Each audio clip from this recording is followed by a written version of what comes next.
Right. In the last session, we just started with the C#.NET introduction and console application basic programming. And to open existing application, just we can go to Visual Studio. And let's flip to our application now.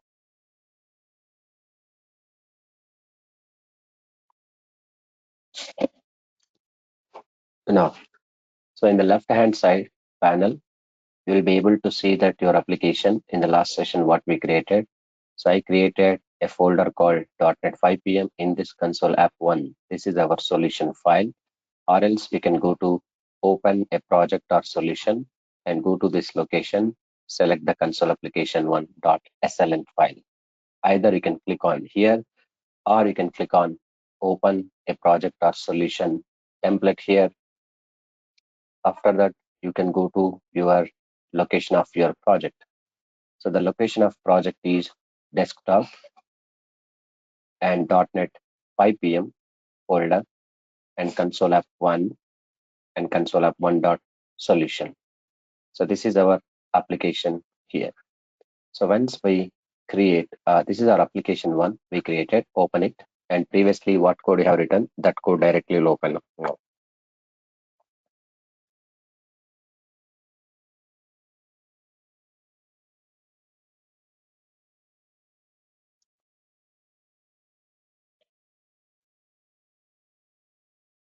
So this is the code which we have seen in the last session, how to write variable declaration and values assignment, and how to print them using console.writeline statements using index-based format or placeholder representation format. Okay. And in today's session, we'll discuss about how to accept values at runtime. Means in the previous programs, we just declared the variables and its values. And today we'll see how to accept the values at runtime from the user side. Okay. So integer values as well as string values. So to accept values at runtime, so we have to ask to the user, enter some values. That values we have to read by using console.readline statement. So first we'll see how to accept string values at runtime in this console application. To do that, I'm just adding a class project menu. And after that, add a class.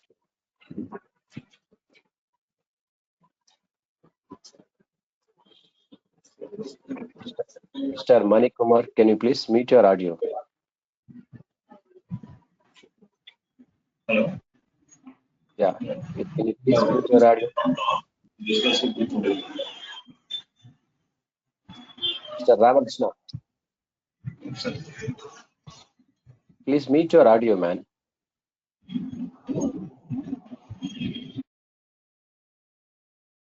So all of you, I request you, please mute your audio while session is going. If you have any question, you can type in chat box so that I'll get your question and I'll give answer. And even Mr. Sainath, mute your audio. Sainath, hello. Mute your audio, please. हा Google yes कर तिथं असं माझं mail घेतात की नाही जवळ तो येस करेल. Mr. Sainath, can you please mute your audio?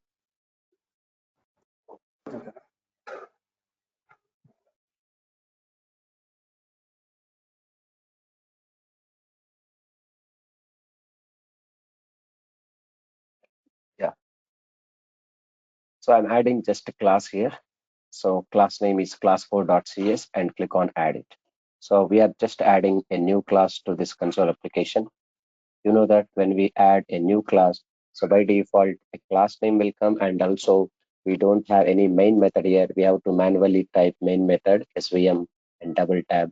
You can hit this static void main method is coming clearly. And in this, I'm just asking values at runtime. So how to ask values at runtime at the time of program execution means in C#.NET console application, we have to read user inputs by using read line. So first I'm declaring or else first let me type something output statement console.writeline, enter just your name. I'm just asking enter your name. This is my statement, output statement. So I'm just declaring a string s variable. S is variable name, string is data type, but as soon as user enter their name, so we have to read that name by using console.readline statements. So how to use this console.readline statement? This is a statement. In the last session, we discussed readline method. Difference is read method will read single character and readline method will read group of characters, means string characters only. So console.readline method is used to read group of characters. So after reading, the values will stored inside the s variable, and this variable we have to print back to the end user. Console.writeLine. I'm just saying in the output statement. So your name is plus yes, I'm taking. Plus is a concatenation and s is your variable.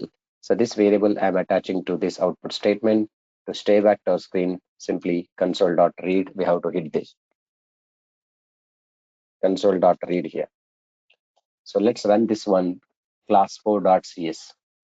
To run this, we have to change the startup object. So how to change startup object means just go to Solution Explorer and double click on properties, and you can expand class4. So expand startup object drop down list. You will be able to see this class4.cs and click on save it and then run it.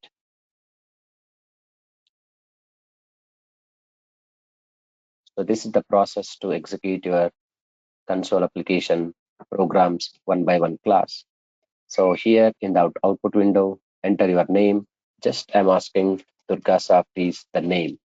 So once I giving input values these characters, once I hit this enter button, so that console.readline true. So your name is DURGASOFT, we are reading here. So this is the way to read inputs from the user. To read user inputs, we use console.readline method.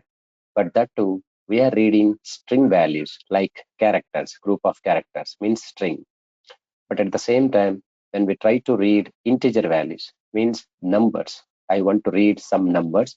So how to read numbers from the user inputs, we'll look into that. So let's flip to other class 5, and just add this. We have one more class, main method, you can add it. Now this time I'm taking A, B, C, 3 variables. In this, just I'm asking 2 numbers. Okay, yes. Add A value to read from the user end, we use console.readline. B value also to read from the user end, we use console.readline. And then C equals to A plus B simply. And I'm just writing console.writeline statement. Sum is plus C. So this is very simple and straightforward program. Just try to understand how to accept user values at runtime. That is my main motto here. But it's not a very typical program. It's a very basic and simple programming I'm using now. But look at this. In the previous example, we use console.readline for accepting this value, but there don't be any error. But in this class 5 program, we are accepting values at runtime, same values. But look at the underline red squiggly is generating because this is integer type declaration. My variables are integer type. But in my previous example, my variable is string type. So in C#.NET console application, whatever the values we are accepting at runtime, that values by default treated as string. So here your inputs are treated as string, you declared variable as a string, both are same, no need to be convert. But in this program, you declared your variables are integer format, but you are asking the values like numbers at runtime. But whenever we enter that numbers at runtime also, that numbers are treated as string, but cannot convert from string to integer internally. So when we place mouse pointer over there, so it is saying clearly cannot implicitly convert type string to integer. Okay, so the values by default internally, whenever we enter at runtime, that treated as string format only, but implicitly in C#.NET cannot convert value from string to integer. So you should to convert them from string to integer by your own. So that means explicit conversion mechanism is required here. So that's what it is not accepting.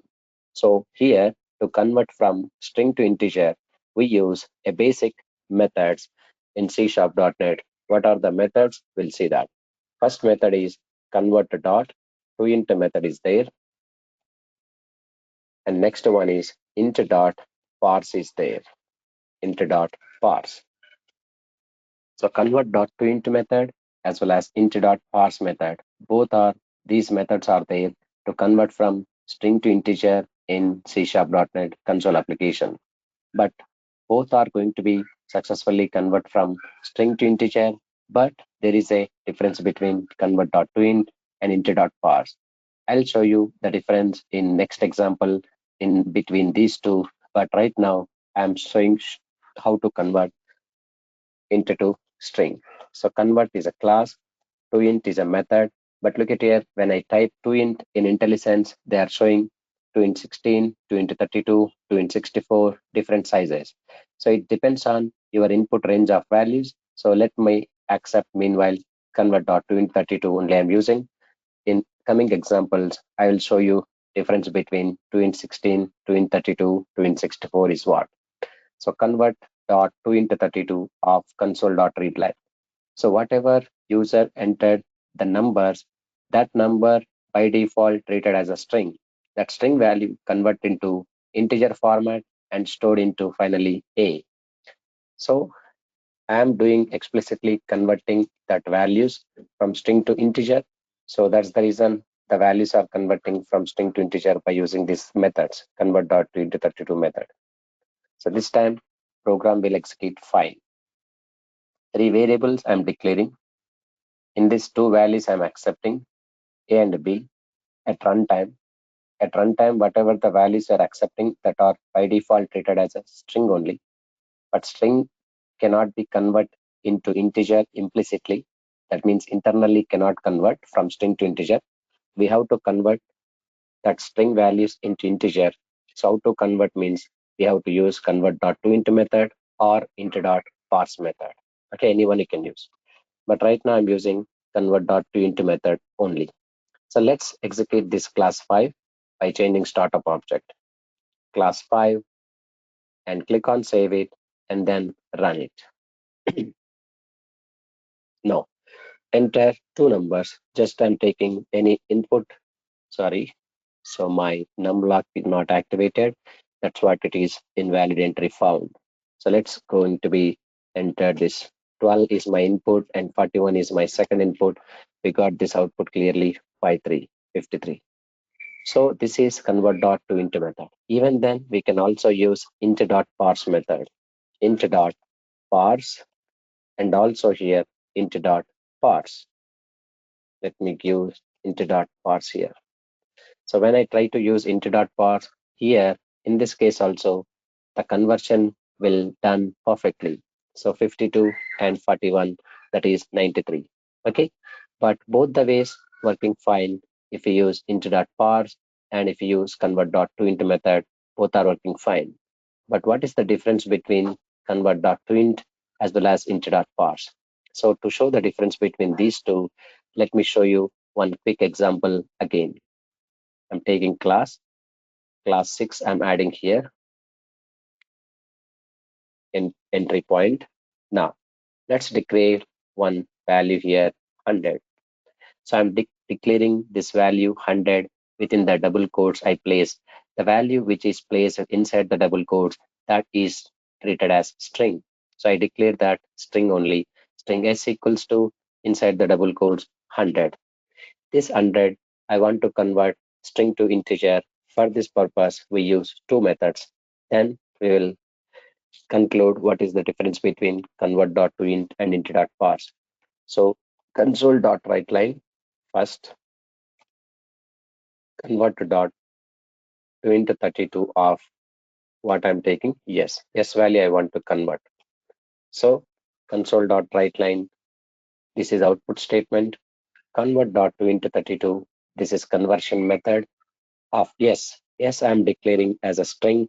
The string value will be converted into int format. So by using this statement. And next statement, console.writeLine, console.writeLine. Then now this time I'm using int.parse method of yes. So to stay back to our screen, console.read. Okay. So now we can see string s equals to 100. This is actually string type. This string I'm converting into integer by using this convert.toInt method. And also same string I'm converting into integer by using int.parse method. Both values are fine. But when we execute this, because of convert.toInt method, we will get value that is 100, because this 100 converting from string to integer, 100 value will print because of this line.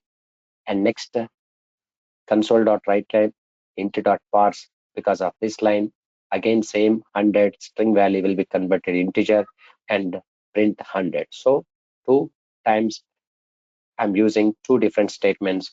So this 100 for convert.toInt32 and this 100 for int.parse. So both are successfully converting the value from string to integer. But to know the difference between these two, just I'm changing slightly code. This string as just I'm declaring as null. If my string is null, so this null need to be converted into integer format, but how it will be? String s equals to null means this null value I'm trying to convert into integer. In general, if you say in string format, null means this will come in the integer format, that is 0. But as per previous execution, so we are expecting 2 zeros for null values, because 1 0 for convert.toInt32 and another 0 for int.parse. But look at this, only 1 0 you are going to display in the output window. The reason is one of the statement is failed because a value cannot be null for that.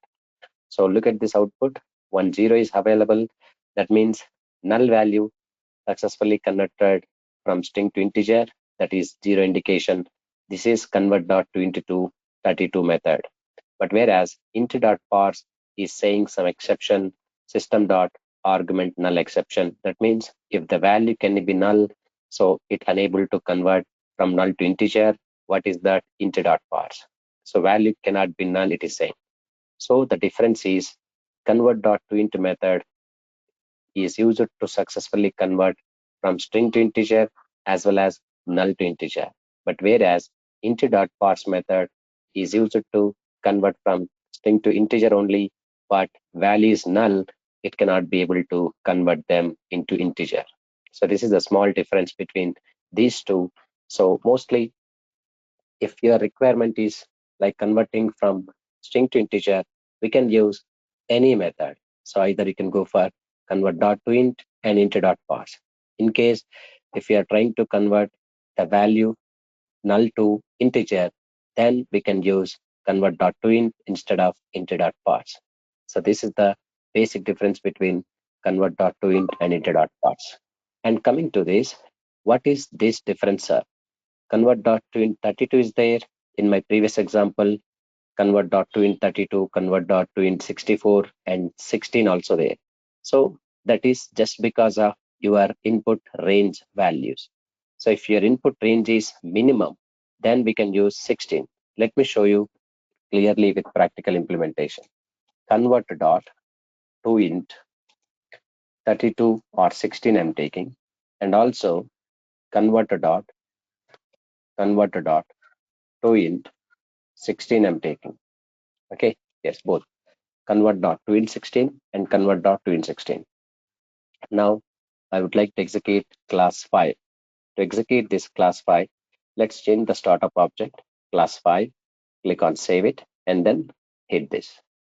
So now I'm taking in my program convert.toInt16, just my input range is this is file, input range is this is, but two numbers added successfully, 1421 plus 4124 5545. But just observe, whenever we try to enter some range is exceeding, For example, 78542, then you will get overflow exception. That means the value integer range is small for 2 int 16, but you are giving maximum range. The range is exceeded. Overflow exception is there. But how do we know that how much values we can enter for 2 int 16? What is the range of 2 int 16? So just I'm printing in the beginning of program what is the maximum size or maximum capacity of convert dot 2 int 16 and 32 and 64.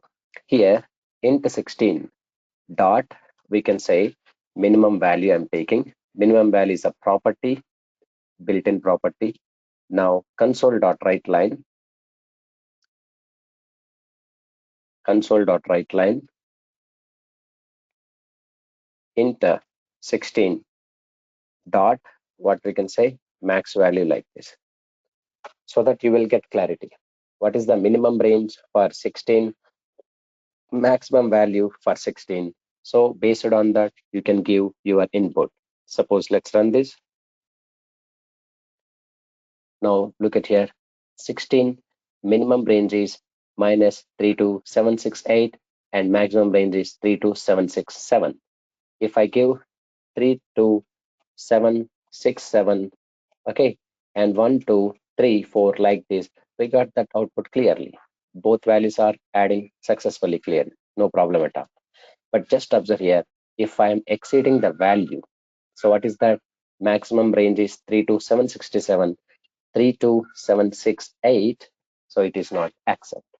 The reason is we are exceeding the range of 2 into 16 value, so you will get clearly again overflow exception. So this is the way to find the minimum range of 2 into 16 and 2 into 16 maximum range. But look at here, I'm taking 32 now, 32, and here 32. It just depend on your input range of values. You can decide what range of values you are going to accept from the user end. You can decide according to your programming requirement. So here again, we are getting max value, minimum value 16 only. Even we changed 32 here, but we have not changed here. So to find minimum range of into 32 and maximum range of into 32, how it is, just run this. Now this is minimum is -21478368 and maximum range is 2147483647 maximum range. Within the limits, if you give, then it will work fine. But if you exceed the limit, again it will not work. Let me copy this and just try to exceed the value. Now I'm taking 8, I'm taking 3647 is the maximum range, but you're taking 3648 is the minimum range. So you can see you will get exception again, overflow exception. So these are all overflow exceptions. Exceptions also we can handle easily in C#.NET programming, because we have a separate topic how to handle the exceptions, means runtime errors. And you can give the minimum range of values easily, that will work fine. It's not a big deal. Okay, then 64 means what? Just observe here. I'm taking 2 int 64. It's two large values, 2 int 64. But look at here, as soon as when we type 2 int 64, immediately underline red color squiggly generated. The reason is why you took the variable data type is a small type like integer, but you are asking them converting into very large extent value. So it is saying that cannot implicitly convert type long to int. So an explicit conversion exists. Okay. So it is saying, are you missing a cast? Yes, I'm missing a cast. Wrong cast I'm doing. So you're taking integer, but asking them into two long values here. So in this case, int is not suitable for int 64. So in this case, either you can declare your data type is double or long, or you can reduce this range also. So let me go for double. So it is suitable for double. So 2 int 64, double is matching clearly. Double means we can able to accept floating point representation values also, but you're asking them again converting to integer. In that case, it's not worked out. First, let me check the size, 64 and even 64. Now let's run this. 64 minimum range is what and maximum range is what.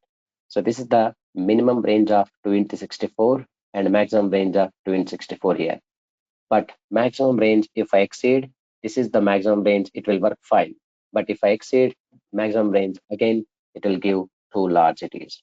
Okay, so range of values should not exceed. To know clarity, what values should not exceed, then you can use this minimum range and maximum values properties. And just observe here, double indicates what floating point values also. But in my program, if I entered some floating values, immediately it will give error. Again, exception. So this is other exception. Here format exceptions are coming.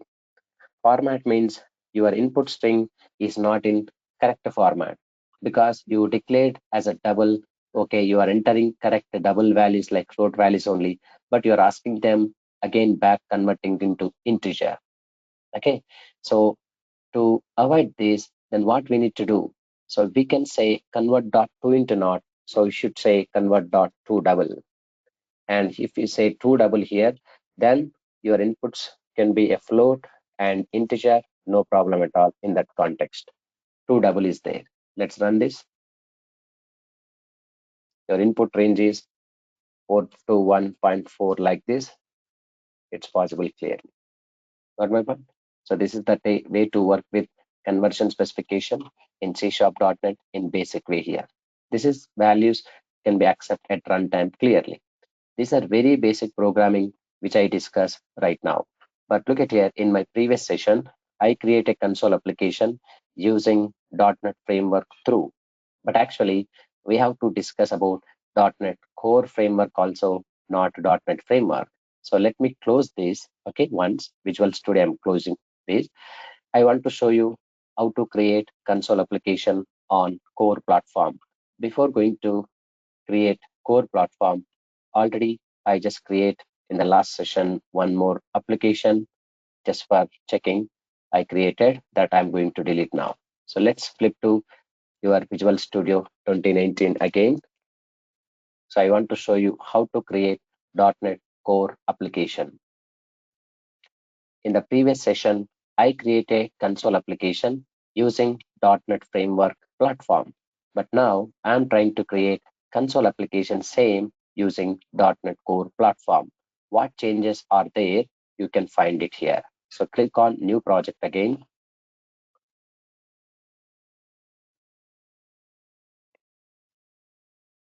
Now, so you should select your programming language called C#.NET, and you should select a platform is Windows platform, and the application type is console application type.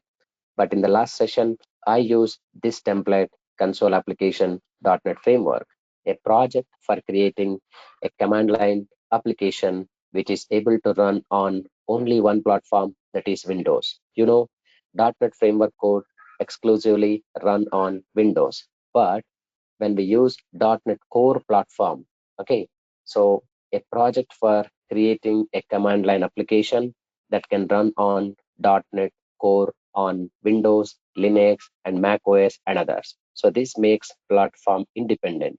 So next, I'm selecting console application on .NET Core platform. You can click on next here. And once you click on next, immediately it will ask you to create a project name. So I'm giving proper name because to differentiate console application with the .NET framework, console application with the .NET Core. Just I'm giving console app core I'm giving so that I can easily recognize my application is design and implement on core platform.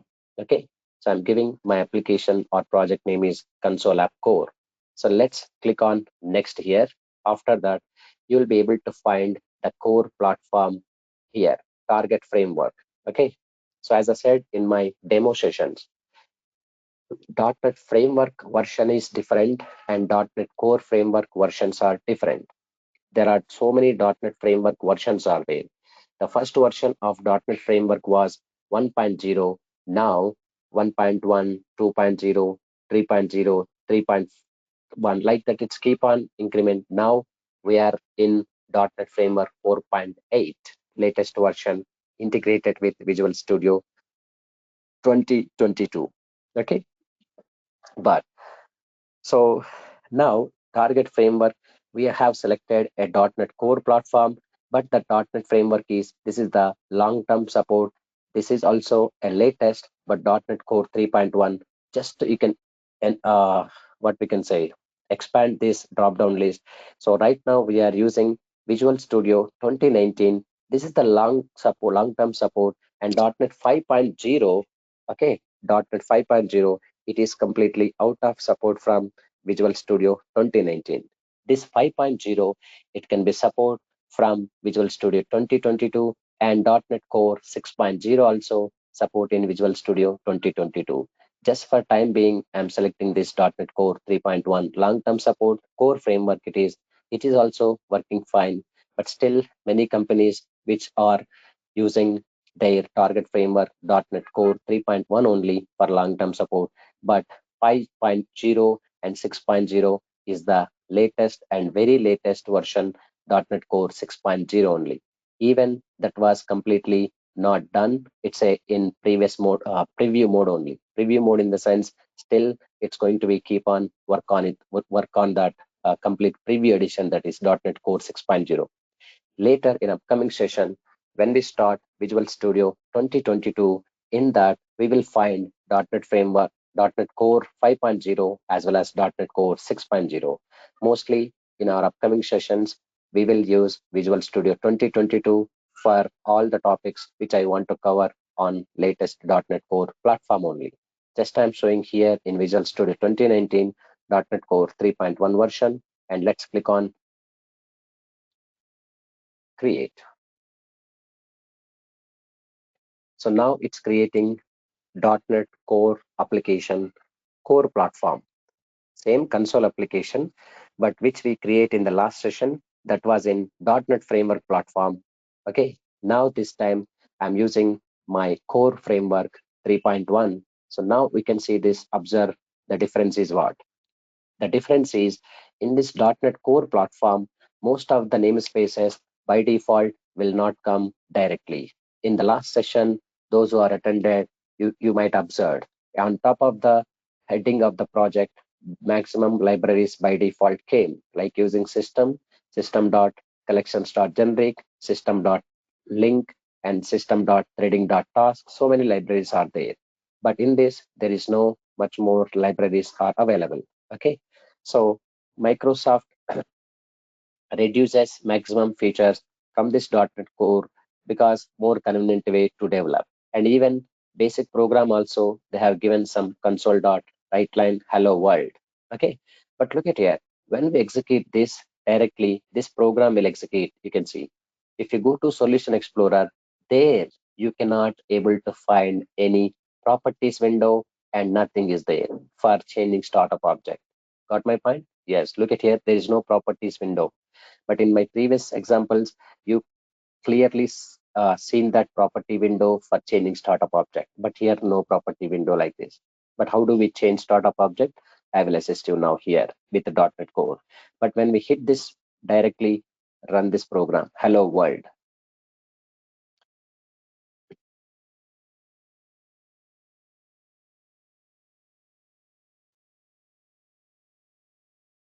Now, hello world is coming, just output is coming. You can see this. And along with this output, so there is some text is available. So what text it is? This is by default text will be provided with the .NET Core platform.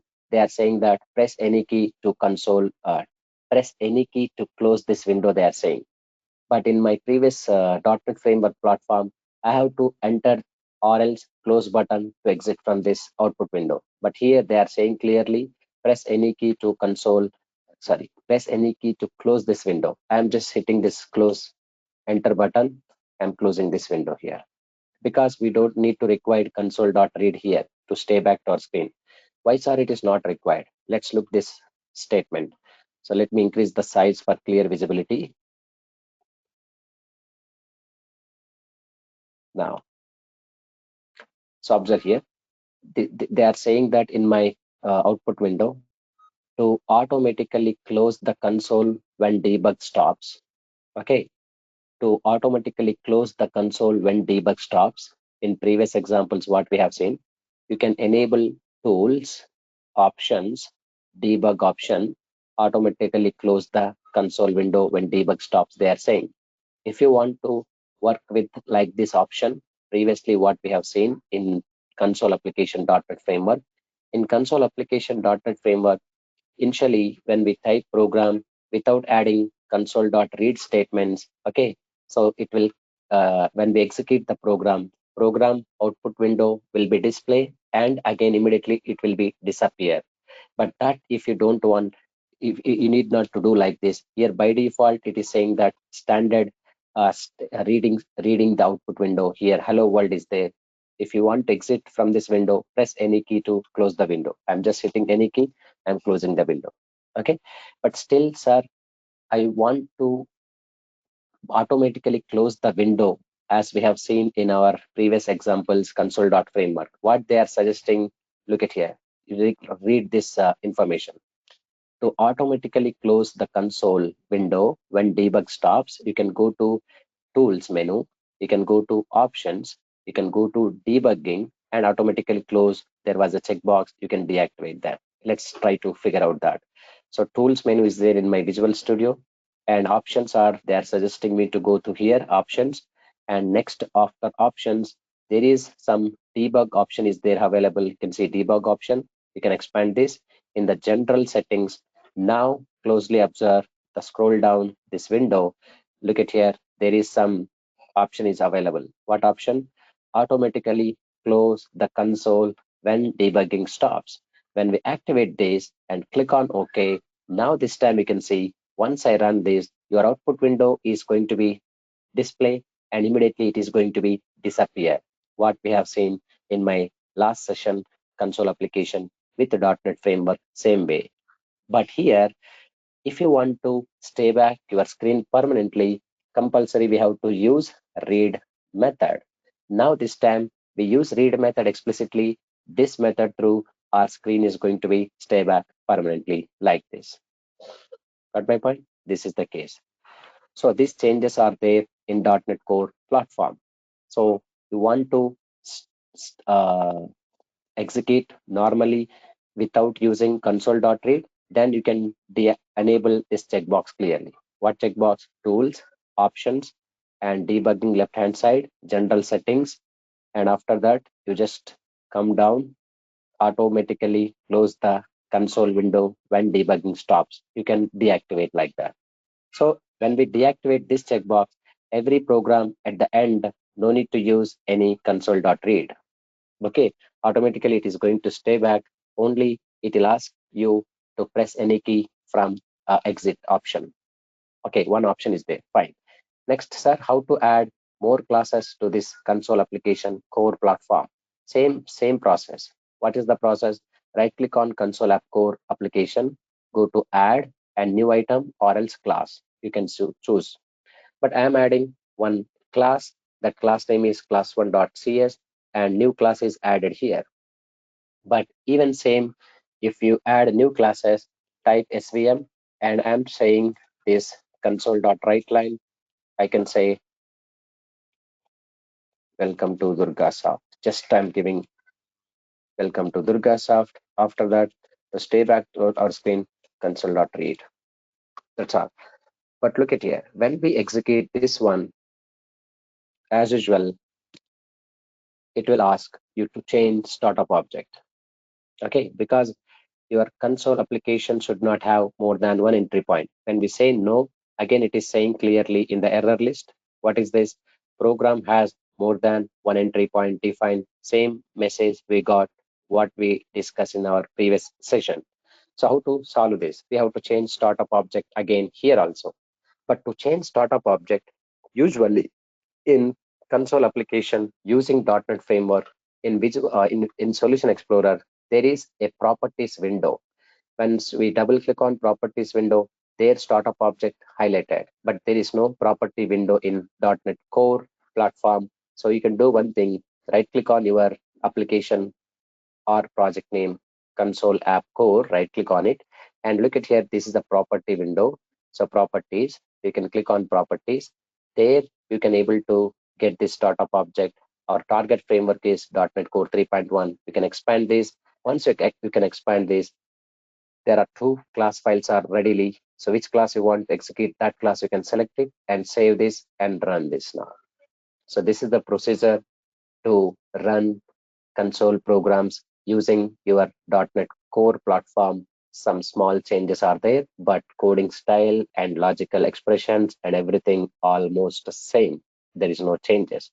Only the thing is, this application can be later run on any platform, but in my previous examples, what we discussed, that application can be later run only on Windows platform.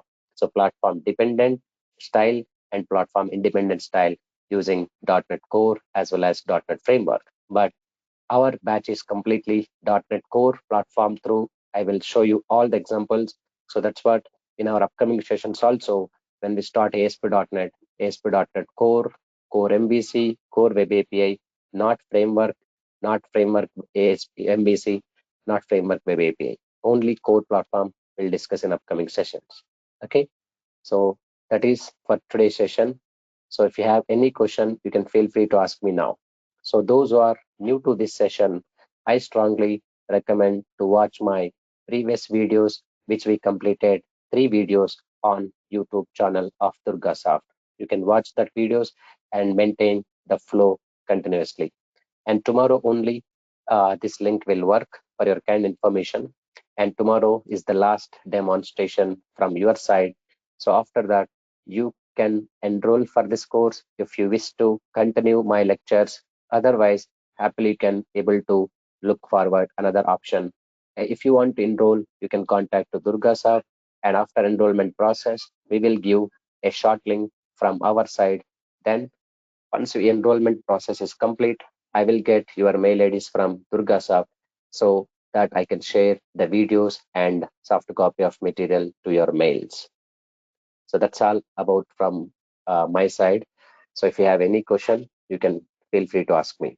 Tomorrow only you can able to join on this same link. Okay. So we'll see tomorrow for more information related to these settings of console application.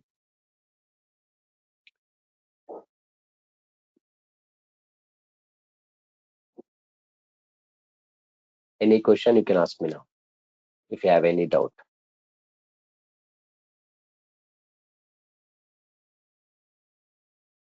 Fine.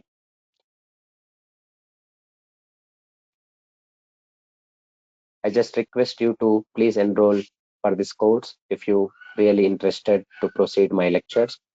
Okay, so that you can get the videos and material from my side.